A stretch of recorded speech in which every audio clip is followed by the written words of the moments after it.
Hello, friends. I'm Larry with Rides Done Right, and this is the Portland Roadster Show. This car was already built by Strictly Street Rods. He got wiped out in the four-way stop.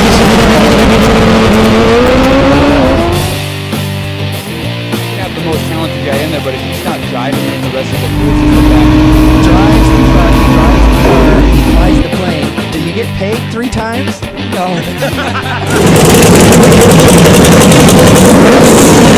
This show, top 5 in America.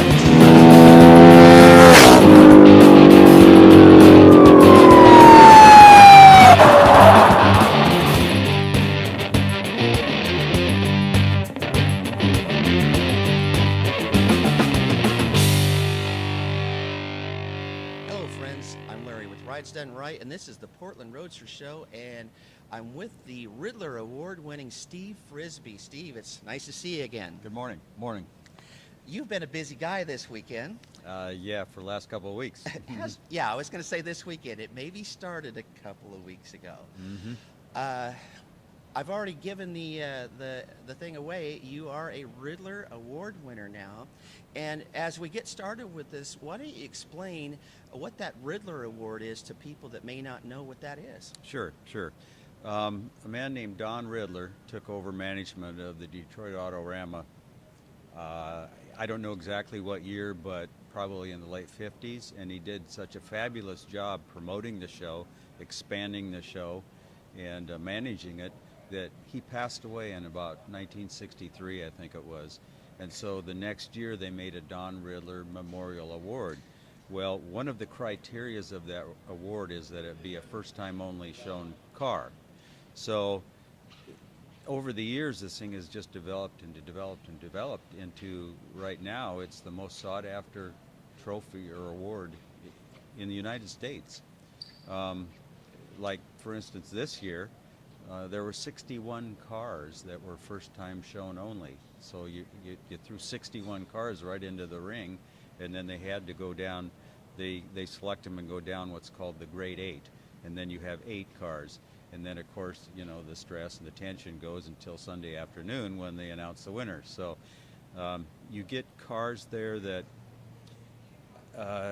people have just blown their brains out thinking of new things to do. And every year you say, well, how can they top it next year? How can you top it next year? So it's really become the premier award to chase. You know, one of the neat things about the setup of that is that you show up to this award show, and everybody in there is in the same boat as you, and you have no competitive edge. Not that there'd be an edge of being able to say, well, what did the competitor do? Because everybody's brand new. Every car, you haven't seen any of your competitors. They haven't seen any of yours. Everybody's got this on an equal playing field when you walk in the door there, and even from judges, from anything, and that's probably why they do that, is they don't want a judge come to that show saying, I saw that in the magazine, boy, I really like that. Well, yes, that, and that's part of the fun of it for the competitors, because we kept this car as much of a secret as possible. So dropping it out of the trailer, you know, was like a baby being born. And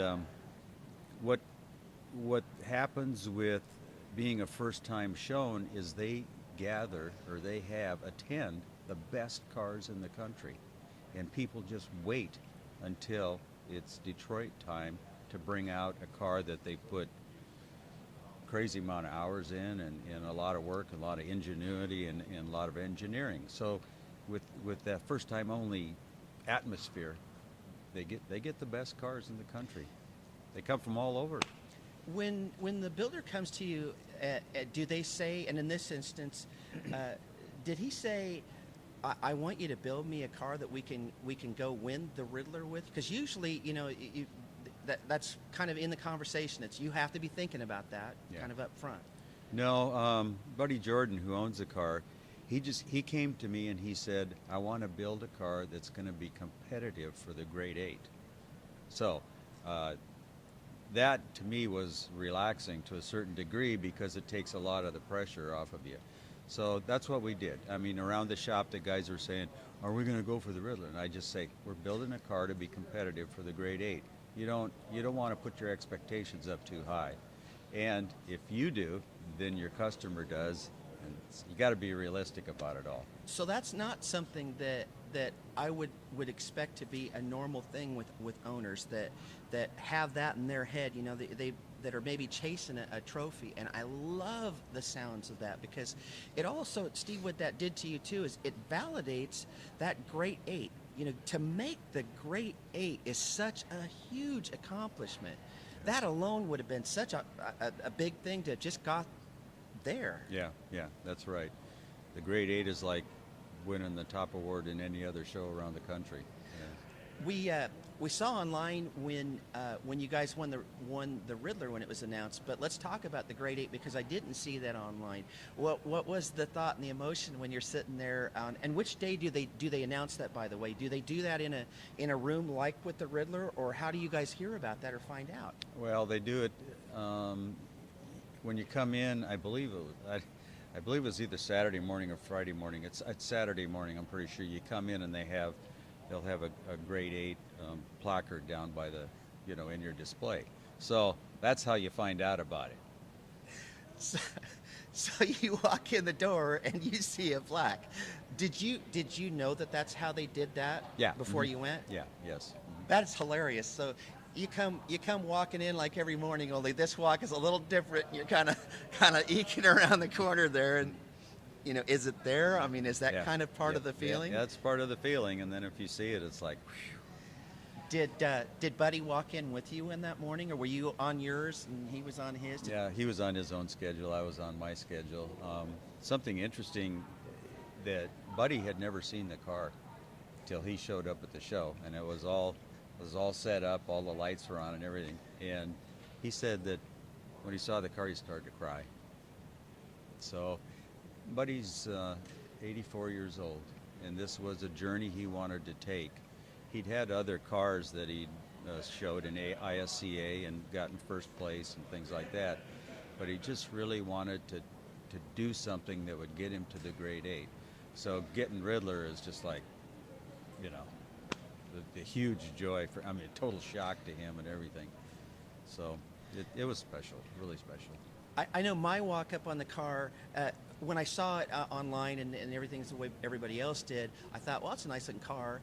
I wonder what the over-the-top stuff I'm going to see when I get there is. And the over-top was when I walked right up to it the first time, without all the lighting and stuff. We saw it in the dark, and I could still see the depth in the paint and the glow in it.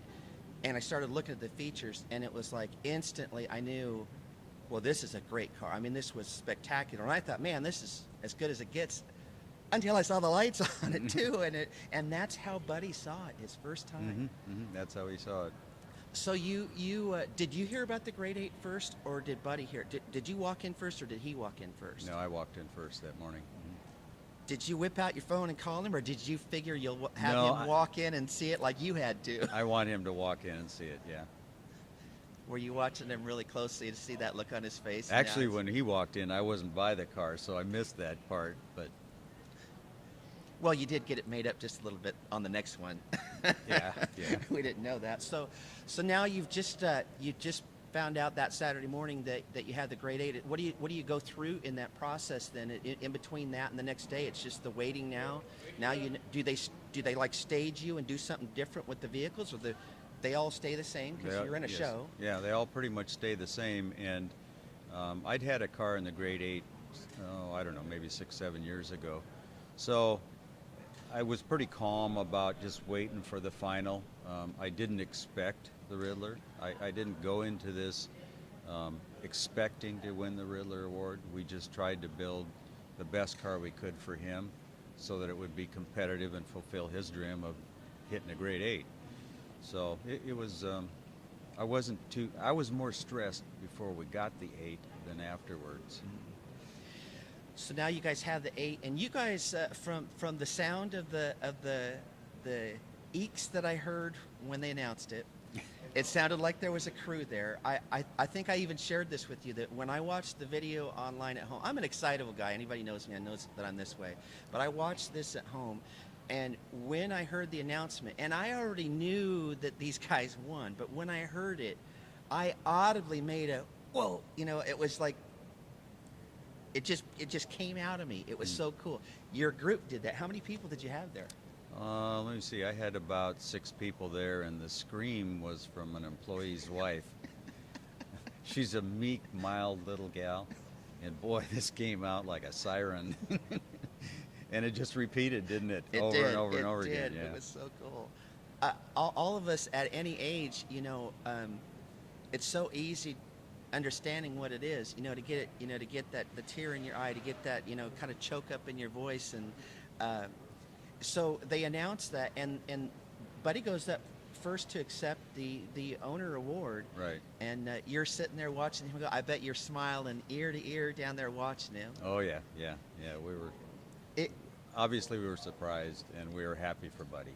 That's I imagine that emotion right off the bat. It's more so than anything. I bet your feeling was instantly not about how you felt about it, but how cool it was to know how he was feeling about it at that moment. it wasn't about me.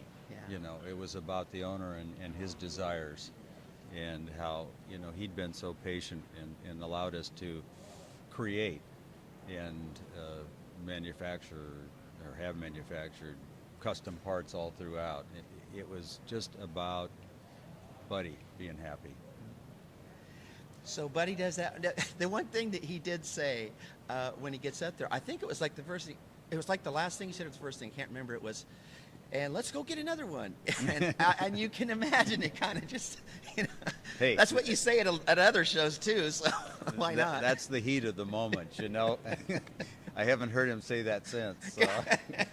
No, I was wondering if you took a gulp and went, okay, well, let's try and get through this one. So Buddy does that, and then it's just not long at all after that. Right after that, they do the builder announcement, or you come up, and it was great to see. I knew what I was smiling and feeling, watching it. To see that smile on your face when you came up, and it was. I didn't expect that. I didn't. I don't even remember them giving the builder an award too, but I know that it's common practice. But I'd just forgotten about it. I didn't expect it.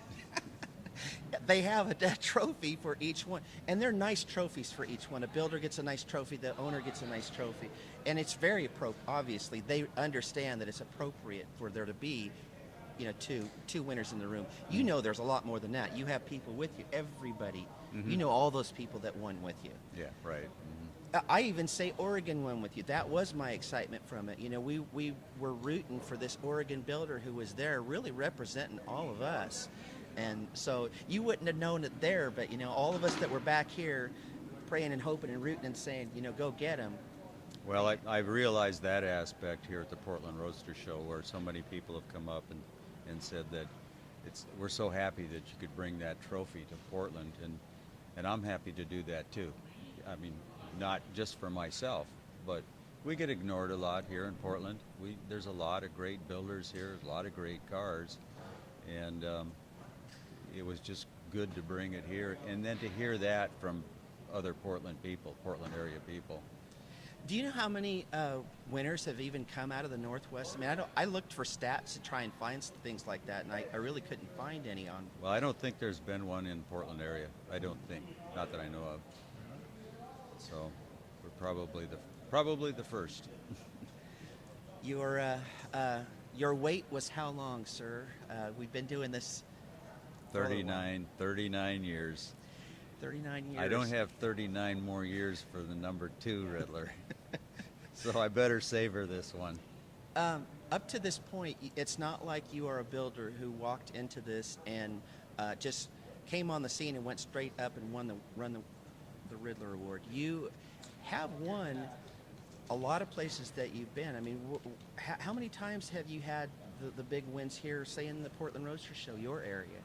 I can't even count. I mean, it's been a lot because I've been showing here since I first started.